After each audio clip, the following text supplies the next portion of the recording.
Hello नमस्कार, स्वागत है आप सबका रविंद्र राणा चैनल पर। थर्ड चैप्टर का इंट्रोडक्शन पार्ट में करवा चुका हूँ। आपने नहीं देखा तो आई बटन पर क्लिक कीजिए और देखिए। और चैप्टर 2 भी मैं इस चैनल पर करवा चुका हूँ। आप हमारे चैनल की प्लेलिस्ट पे जाके देख सकते हैं, और या तो डिस्क्रिप्शन बॉक्स में सबके लिंक दे दूंगा, वहाँ से जाके देख सकते हैं।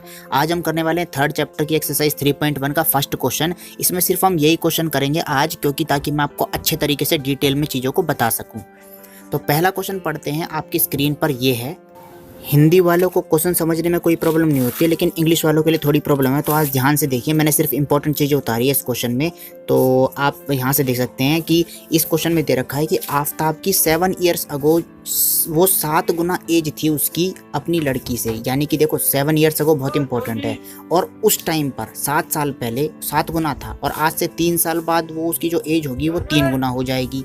यानी कि आज से 3 साल बाद 3 गुना, इसीलिए विल भी लगा है क्वेश्चन में। विल बी और वर देन इसीलिए लगे होते हैं, ये सबसे इंपॉर्टेंट वर्ड हैं इसके। अब इसको करना है हमें एल्जेब्रिकली और न्यूमेरिकली सॉल्व। इस क्वेश्चन को करके दिखाना है। तो अब हम करना शुरू करते हैं। आपको स्टार्ट करना होगा। Let the present age of Aftab X, let the present age of Aftab daughter Y. वर्तमान आयु आफ्ताब की, देखिए वर्तमान लगाना बहुत जरूरी है, यानी कि प्रेजेंट एज। आज के दिन पे वर्तमान आयु जो है आफ्ताब की एक्स है और उसकी डॉटर की वाई है। तो अब इस क्वेश्चन को करने के लिए आपको लिखना होगा ATQ। और अब ये क्वेश्चन करना ऐसे सिखाऊंगा कि आप कभी भूलोगे नहीं। तो देखिए, एक तरफ लिखिए x और एक तरफ लिखिए y। इस तरफ x इस तरफ y, और बीच में लगा दिया इक्वल टू। अब देखिए 7 ईयर्स अगो, आज से 7 साल पहले क्या होगा। आज से 7 साल पहले आपकी उम्र जितनी होगी उसमें 7 घटा दो, आज जितनी उम्र है। ऐसे ही जो आफ्ताब है उसकी जो इतनी भी उम्र है आज, उसमें से 7 घटा दो, ये उसकी 7 साल पुरानी उम्र हो गई। ऐसी ही उसकी लड़की है, जो अगर 7 साल पहले भाई उसकी आयु घट गई तो उसकी लड़की की आयु भी घटेगी। तो 7 साल उसकी लड़की की आयु घटा दी। अब बात करते हैं कि 7 गुनी थी। अब मुझे बताओ, क्या ये दोनों बराबर आयु के हैं? ये दोनों बराबर आयु के तो हो ही नहीं सकते। ये आफ्ताब है और ये उसकी डॉटर है। तो अगर इन दोनों को बराबर आयु का होना है तो किसी ना किसी की आयु में किसी ना किसी चीज़ को मल्टीप्लाई करना पड़ेगा बराबर करने के लिए। तो देखिए, अब 7 टाइम्स किस में करना है? 7 टाइम्स जो इनकी उम्र बराबर हो जाए। भाई फादर की एज में थोड़ी, वो तो पहले ही ज़्यादा है, तो डॉटर की एज में हम 7 मल्टीप्लाई कर देंगे। अब जब हमने 7 मल्टीप्लाई कर दिया तो दोनों साइड क्या हो गया? बराबर हो गया। अब इसको सॉल्व कर लो कि भाई x - 7 और 7 को y - 7 दोनों से मल्टीप्लाई करना है। तो 7y - 49 और x - 7 इधर आ गया। अब वो 7y इधर आया, x - 7y, ये 7 माइनस का उधर जाके प्लस का हो गया। 49 माइनस प्लस 7 माइनस 42, ये चीज़ें पहले ही सिखा रखी हैं। तो x = 7y - 42, ये होगी फर्स्ट इक्वेशन हमारी। अब एक इक्वेशन तो हमने बना ली, अब करते हैं दूसरी इक्वेशन की बात। अब दे रखा है कि 3 ईयर्स फ्रॉम नाउ, यानी कि आज से 3 साल बाद जो है वो क्या होगा। देखो आज उम्र कितनी है, x और y। आज से 3 साल बाद इसकी उम्र भी 3 बढ़ जाएगी और उसकी लड़की की भी 3 साल बढ़ जाएगी। अब वो कह रहा है 3 साल बाद 3 गुनी हो जाएगी। तो यहाँ पर भी 3 किससे मल्टीप्लाई करना है? y + 3 से। एक तरफ लिख दो x + 3 और दूसरी तरफ लिख दो 3y + 9, इनको मल्टीप्लाई करके। तो यहाँ आ गया x = में 3y, ये प्लस का 3 उधर जाके माइनस हो जाएगा, तो यहाँ 6 आ गया। x = 3y + 6, ये हो गई सेकेंड इक्वेशन।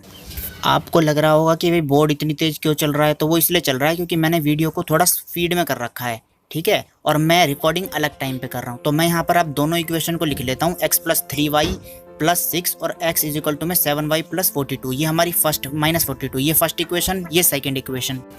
अब हमने दोनों इक्वेशन लिख लिए हैं। अब इन दोनों को सॉल्व करेंगे ज्योमेट्रिकली और एल्जेब्रिकली। तो उसके लिए हमें क्या करना पड़ेगा? एक बॉक्स बनाना पड़ेगा। इक्वेशन नंबर 1 के लिए ये है, और ये है सेकंड इक्वेशन के लिए एक बॉक्स नंबर 2। तो इसमें क्या करेंगे? हम x और y लिख लेंगे, और ऐसे ही सेम दूसरे वाले में कर लेंगे। अब हमें क्या करना है? हमें इधर x की वैल्यू पुट करनी है और y की वैल्यू हमें मिल जाएगी। आप चाहो तो इसको अपनी कॉपी में भी कर सकते हो और आप रफ में भी कर सकते हो, डायरेक्ट टेबल बना सकते हो। तो जैसे अगर आप मान लो x की जगह 0 रखते हो यहाँ पे, तो y क्या हो जाएगा मुझे बताओ? ये -42 है, परली तरफ आके क्या हो जाएगा? +42। अगर आप कॉपी में करोगे तो इस तरीके से करना होगा आपको, मतलब आप अगर आप करके दिखाओगे इन चीज़ों को तो कॉपी में इस तरीके से करना होगा कि x 0 पुट कर दिया तो 42 इधर आ गया, 7 नीचे आया, 7 से नीचे 42, तो y क्या आ गया? 6। ऐसे ही अब अगली बात करते हैं। भाई मान लो अगर इस बार मैंने क्या करा, y को 0 पुट कर दूँ तो x हो जाएगा -42, जो कि बहुत बड़ा ग्राफ हो जाएगा। तो हम चाहते हैं कि ग्राफ हमारा छोटा ही बने, तो इसके लिए अब मैं क्या करूँगा? x को 7 पुट करूँगा। तो देखो क्या होता है, जब मैंने x को करा 7 पुट, तो इधर रख दिया 7y - 42, फर्स्ट में रख रहा हूँ मैं ये। अच्छा, यहाँ आ गया 7y - 42, -42 इधर आके +42, 49 हो गया। 7 मल्टीप्लाई डिवाइड, तो यहाँ आ गया 7 जा, तो जब x 7 तो y भी 7। अब हम क्या करते हैं? तीसरी बार वो कर लेते हैं। तो तीसरे की अब हम रख लेते हैं थर्ड इक्वेशन में, मान लो 14x की जगह, अब x की जगह 14 रखते ही वहाँ -42 इधर आके +42 हो गया, यहाँ बन गया 56, 7 वहाँ मल्टीप्लाई हो रहा था, यहाँ डिवाइड, तो y क्या आ गया 8, x को रखा 14, y आ गया 8। तो ये हो गया हमारा इक्वेशन नंबर 1 के लिए एल्जेब्रिक टेबल। अगर मैं इस इक्वेशन में y की जगह रख दूँ 0, तो यहाँ पर हमारा जो x आएगा वो आ जाएगा 6। देखिए रख के देखिए, y की जगह 0 रख दिया तो 3 0 से 0, तो x क्या आ गया हमारा आ गया 6।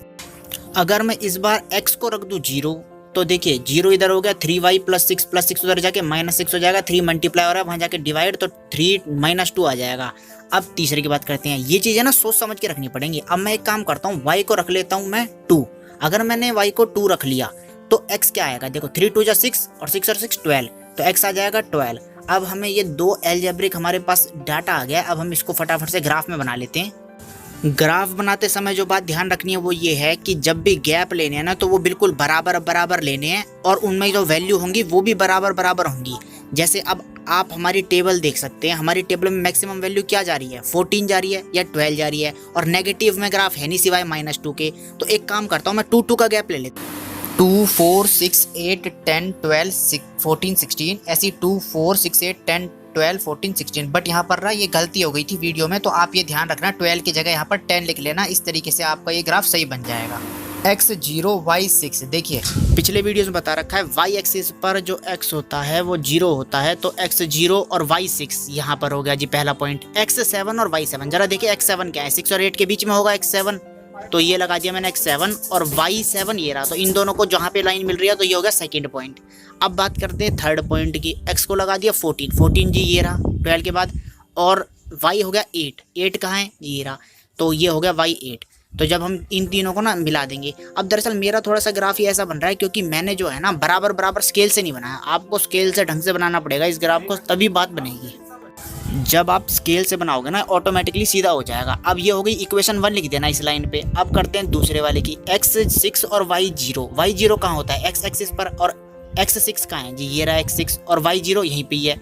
अब है x 0 y 2, x 0 कौन सी होती है y एक्सिस, और y -2 ये लगा दिया मैंने सेकंड पॉइंट। अब x 12 y 2, x 12 कहाँ है ये रहा, और y 2 कहाँ है ये रहा जी, तो ये 3 पॉइंट होगा, ये देखो ये जुड़ गए। तो यहाँ पर बन गई 2 लाइन, इस लाइन पे लिख देना इक्वेशन 2।